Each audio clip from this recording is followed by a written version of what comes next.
start off by sending the salam, the peace from the people in Gaza who are asking about you and asking about what you all are doing to amplify their voices. And I told them, actually I just got off the phone before I got here and I told them we're going on a big protest. I'm going to make sure your voices are heard. And they deeply appreciate that.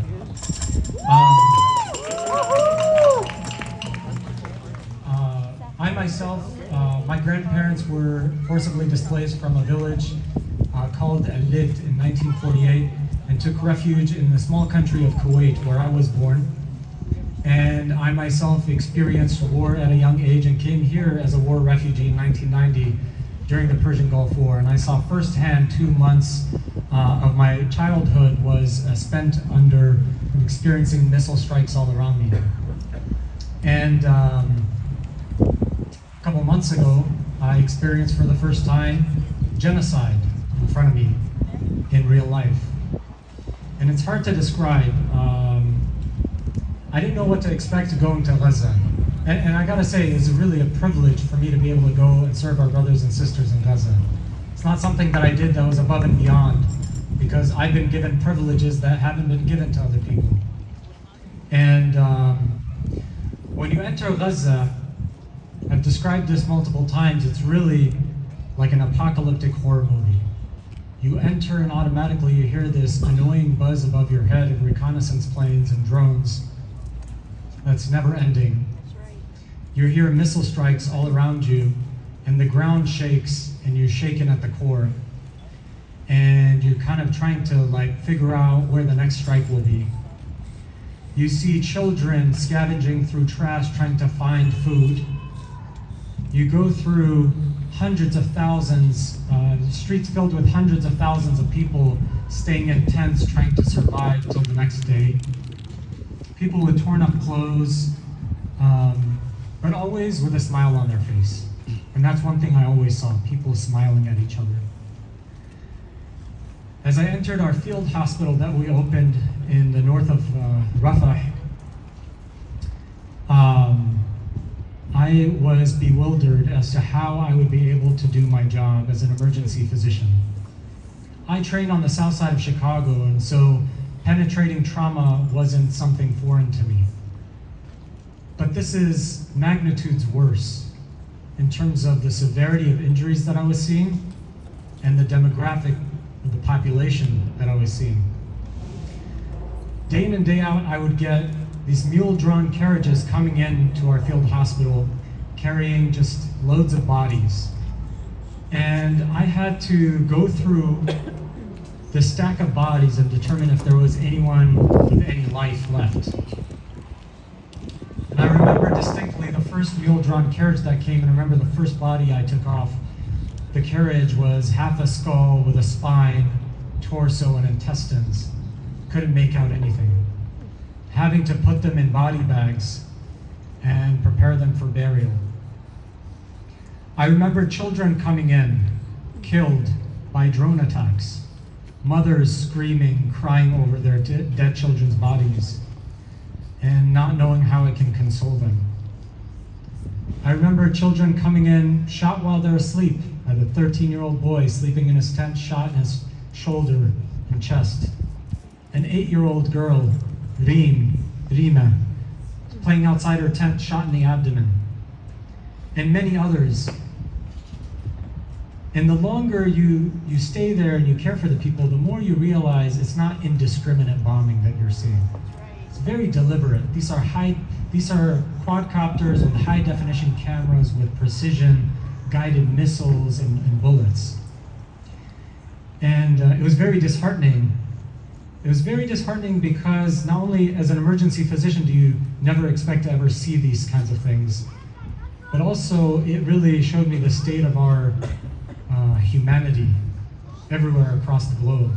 To allow something like this to happen, and to happen for so long. My silver lining really was the people I was working with. The doctors, nurses, staff, who had been tirelessly working for 6 months on end, providing care as much as they could with a deplete inventory of supplies and medicines to the people who needed it on the ground. And they always came to me with a smile on the face and really consoled me and told me not to worry and told me to focus, just be grounded, focus on what you have control over, which is how I can best care for the patient in front of me. And that really was the thing that kept me going. That and many of the children who were orphans, many of their parents killed in front of their eyes, came to us as amputees and would always call me to fly kites with them right before sunset. I want to leave you with a story of Hala, and I promised Hala that I would never stop sharing her story. Hala is a 15-year-old girl who lived in Khan Yunis, just north of Rafah. And in the middle of the night, one Saturday night, at 4 a.m., Hala and her family, her father, mother, aunt, 2 sisters and brother, were staying in their apartment, and they heard the Israeli occupation forces yelling out to get out of the home. And obviously they don't know where to go. There's bombings all around. And so they raised up their hands and kept screaming, "We want to get out, but we don't know where." The Israeli soldiers proceeded to enter their home, took down the wall between the living room and the kitchen, and then proceeded to shoot all of them. Her father took the brunt of the bullets that were directed at her. The soldiers then exited the home and struck the home with a missile that collapsed the home on top of them. At that time, before the collapse of the building, her father had pulled her and one of her sisters towards the bathroom. Her mom, aunt, pulled the other sister and brother into the bedroom. And she recounted to me that she kept hearing her mom screaming for her dad, screaming for her dad. She kept recounting to me that her other sister, who had asthma, kept saying, I can't breathe, I'm suffocating. Please just let me breathe." And she remembered how her dad, who was pinned between her thighs and rubble, kept trying to pull the rubble away from them and try to free them as he was hemorrhaging out on her thighs. And his last words to her were, "I'm very sorry, I tried my best." And he died there on top of her thighs.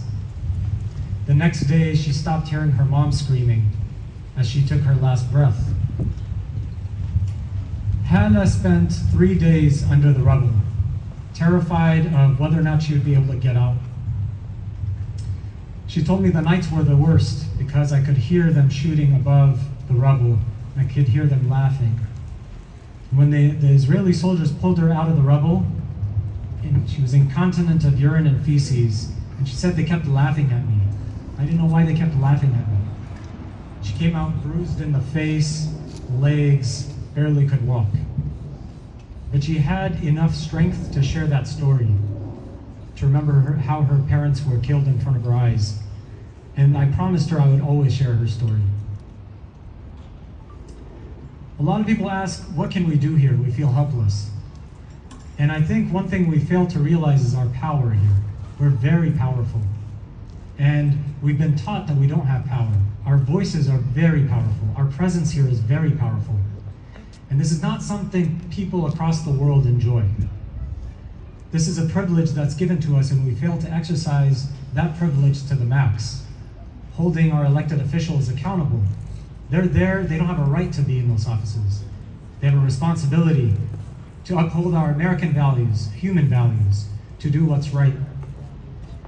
And one thing I end with is I would take some time every day and just think about the gifts that you've been endowed with individually.